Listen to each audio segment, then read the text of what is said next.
एक बौद्ध कहानी के अनुसार मन को शांत करने का उपाय है अपनी चिंताओं को समाप्त करना और प्रेम की भावना को विकसित करना है। एक समय की बात है, बुद्ध ने देखा कि वह व्यक्ति बहुत अशांत लग रहा था। उन्होंने कहा कि मैं तुम्हारे सभी प्रश्नों के उत्तर दे दूंगा, लेकिन तुम्हें 1 साल तक मौन धारण करना होगा। उसके बाद तुम जो भी कुछ पूछना चाहते हो पूछ सकते हो। मैं अपनी बात का पक्का हूं, 1 साल बाद तुम्हें सारे प्रश्नों के उत्तर जरूर मिल जाएंगे। व्यक्ति ने बुद्ध की बात मान ली और मौन व्रत धारण कर लिया। अब वह पूरे समय मौन रहने लगा। कुछ ही दिनों में मौन की वजह से वह ध्यान में उतरने लगा था। उसका मन शांत होने लगा। मौन और ध्यान की वजह से उसके सभी प्रश्न खत्म होने लगे। इस तरह 1 साल बीत गया। अब वह एकदम शांत और प्रसन्न रहने लगा था। समय पूरा होने पर बुद्ध ने उस व्यक्ति से कहा कि मैंने तुम्हें 1 साल बाद प्रश्न पूछने के लिए कहा था। आज 1 साल पूरा हो गया है। अब तुम अपने सभी प्रश्न मुझसे पूछ सकते हो। ये बात सुनकर व्यक्ति प्रसन्न होकर बोला कि आज मेरे पास आपसे पूछने के लिए कोई प्रश्न नहीं है। बुद्ध उस व्यक्ति से बोले कि जब तुम यहां आए थे तुम्हारा मन अशांत था। जब किसी व्यक्ति का मन शांत नहीं रहता है तो उसके मन में प्रश्न उठते रहते हैं। अशांत मन परेशानियों का कारण बनता है। हमारे मन की 2 अवस्थाएं हैं, एक में प्रश्न होते हैं और दूसरी अवस्था में उत्तर होते हैं। मौन की वजह से हमारा मन दूसरी अवस्था में पहुंच जाता है, जहां हमारे प्रश्न खत्म हो जाते हैं और हमारे पास उत्तर ही उत्तर होते हैं। बुद्ध की वाणी ने उस व्यक्ति के मन को स्पष्ट कर दिया था। उसने महसूस किया कि उसके अंतर्मन में स्थित शांति का रहस्य वास्तव में प्रश्नों के अभाव में छिपा हुआ था। इस प्रेरणादायक अनुभव ने उसे समझाया कि सच्ची शांति केवल अंतर्निहित प्रश्नों के उत्तरों में ही मिलती है। उसने अब अपने जीवन को समर्पित कर दिया और उसके अंतर्निहित शांति और समाधान का अनुभव किया। वह उस दिन से अपने अंतर्मन के उत्तरों का खोज रहा था, जिससे उसकी जीवन शैली में संपूर्ण बदलाव आया। बुद्ध की उपदेशना ने उसे नई दिशा दी और उसके जीवन में स्थायी शांति की। उस अनुभव से उस व्यक्ति ने सीखा कि सच्ची शांति और संतोष भीतर से आता है। वह अब ध्यान और आत्म साक्षात्कार के माध्यम से अपने जीवन को संतुलित और उत्तम बनाने के लिए प्रयासरत रहा। उसने समाज के अनुकूल चिंतन से दूर होकर अपने आंतरिक स्वभाव की गहराई में खोज की और वास्तविक खुशी का अनुभव किया। इस अनुभव ने उसके जीवन को एक नया मायना दिया और उसे साधारण चीजों की महत्ता समझाई। वह अब जीवन के हर पल को उत्सव में बदलने की कल्पना करता था और जीवन को स्वीकार्यता और आनंद के साथ जीने का संदेश अपने आसपास के लोगों को देने लगा। इस प्रकार उसका अनुभव उसे न केवल अपने आत्मा के निरीक्षण में मदद की, बल्कि उसने अपने आसपास के लोगों को भी संतुष्ट, शांत और प्रसन्न बनाने में मदद की। व्यक्ति ने नए उत्तरों की खोज में ध्यान और अनुभव की गहराई में खोज की। उसने अपने जीवन को एक उद्दीपना के रूप में देखना शुरू किया, जहां प्रत्येक अनुभव एक सीखने का मौका था। उसने स्वीकार किया कि जीवन का अर्थ अंतर्निहित खुशियों और आनंद में नहीं है, बल्कि उसे उसकी आंतरिक शांति और संतुष्टि में पाया जा सकता है। इस तरह वह न केवल अपने जीवन को समृद्ध बनाने का मार्ग ढूंढा, बल्कि अपने आसपास के लोगों को भी एक नया दृष्टिकोण और जीने का तरीका सिखाने में सहायक बना। उसकी यात्रा ने उसे समझाया कि शांति और संतोष आंतरिक संपन्नता में छिपे हैं, जो केवल अंतर्निहित ध्यान और साधना से ही प्राप्त हो सकते हैं। इस प्रकार उसने अपने जीवन को एक नए और प्रेरणादायक दिशा में बदल दिया। उस अनुभव से वह यह भी समझ गया कि सच्ची खुशी और आनंद भीतरी संतोष से होते हैं, जो अधिकतर बाहरी सामग्री या स्थितियों में नहीं पाए जा सकते। वह अब समझ चुका था कि मानवीय चाहतें असीमित होती हैं और उन्हें पूरा करके हम संतुष्ट नहीं हो सकते। इसलिए वह अब अपने जीवन को संजीवनी देने के लिए सतत प्रयासरत था, न केवल अपने बल्कि दूसरों के भी।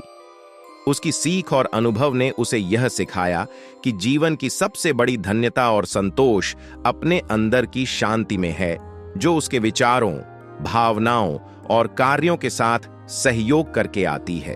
उसका यह नया दृष्टिकोण उसे न केवल खुद के लिए बल्कि पूरे समाज के लिए भी उत्तेजित करता था, और वह अब अपनी शांति और संतुष्टि को दूसरों के साथ साझा करने का संकल्प कर चुका था। इस प्रकार उसने अपने जीवन को एक सत्यप्रिय, संतुष्ट और सहानुभूतिपूर्ण दिशा में परिवर्तित किया और दूसरों के जीवन में भी उसी प्रकार का प्रभाव डाला। बुद्ध की वह उपदेशना उस व्यक्ति के जीवन को एक नया सार्थक मायना दे दी। उसका मन अब भीतरी शांति और समृद्धि की ओर चला गया था। उसने समझ लिया कि वास्तविक खुशी और आनंद अंतर्निहित संतोष में ही मिलते हैं। उसकी यह यात्रा उसे यह भी सिखाती थी कि सच्ची आत्मा की खोज और स्वाध्याय ही जीवन का असली उद्देश्य है। उसने अब अपने जीवन को एक साधना और सेवा का माध्यम बनाया। वह अपने अंतर्मन के संतोष के साथ ही दूसरों की मदद करने के लिए समर्पित था। उसने अपने अनुभवों और ज्ञान को दूसरों के साथ साझा करके उनके जीवन में सकारात्मक परिवर्तन लाने का प्रयास किया। उसकी इस यात्रा ने उसे व्यक्तिगत और सामाजिक संघर्षों का सामना करने के लिए तैयार किया। वह अब अपनी आंतरिक शक्तियों का सहारा लेकर हर मुश्किल का सामना करता था। उसकी यह नई दृष्टि और जीवन शैली उसे विवेकपूर्ण और सकारात्मक निर्णय लेने में मदद करती थी। इस प्रकार उस व्यक्ति ने अपने अंतर्निहित खोज की और सच्ची आनंद की प्राप्ति के लिए नई और उद्दीपनापूर्ण दिशा में आगे बढ़ा। उसकी यह यात्रा उसे सच्चे संतोष और आत्मसम्मान की दिशा में अग्रसर किया, जो उसके जीवन के हर क्षण में उत्कृष्टता और आनंद का स्रोत बना। जीवन की यह गहराइयां उस व्यक्ति को वास्तविक सत्य के संदर्भ में समझाने लगी। उसने स्वीकार किया कि मन की शांति और संतोष केवल भौतिक सुख साधनों में नहीं है, बल्कि उसकी अंतरात्मा के साथ तालमेल और समर्पण में है। वह सच्चे संतोष का महत्व समझ गया और इसे प्राप्त करने के लिए साधना और अध्ययन में जुट गया। उसकी यह यात्रा उसे यह भी सिखाती थी कि संघर्ष और परिश्रम के माध्यम से ही आत्मसमर्पण और संतोष की प्राप्ति होती है। वह अब अपने कार्य में पूर्ण समर्पण और उत्साह से लगा रहता था, जानता कि वह इस उत्तरदायित्व को पूर्णतः निभा सकता है। उसकी यह नई दृष्टि ने उसे समाज में उत्थान और सामाजिक सुधार के लिए प्रेरित किया। वह अब समाज के साथ साझा करने के लिए अपने ज्ञान और अनुभव का सहारा लेता था, ताकि वहां भी संतोष और आत्मसम्मान का वातावरण उत्पन्न हो सके। इस प्रकार उस व्यक्ति ने अपने जीवन को एक सच्चे और सहज रूप में जीने का अनुभव किया, जिसमें संतोष, सहनशीलता और समर्पण की महत्ता को समझा। उसकी यह यात्रा उसे अधिक संवेदनशील, संजीवनी और सकारात्मक बनाने में सहायक रही, जिससे उसके जीवन का हर क्षण उत्कृष्टता और प्रेरणा से भरा रहा। जीवन के नए चरण पर पहुंचने के बाद उस व्यक्ति ने अपने जीवन का एक नया प्रकार से आनंदित करने का संकल्प किया।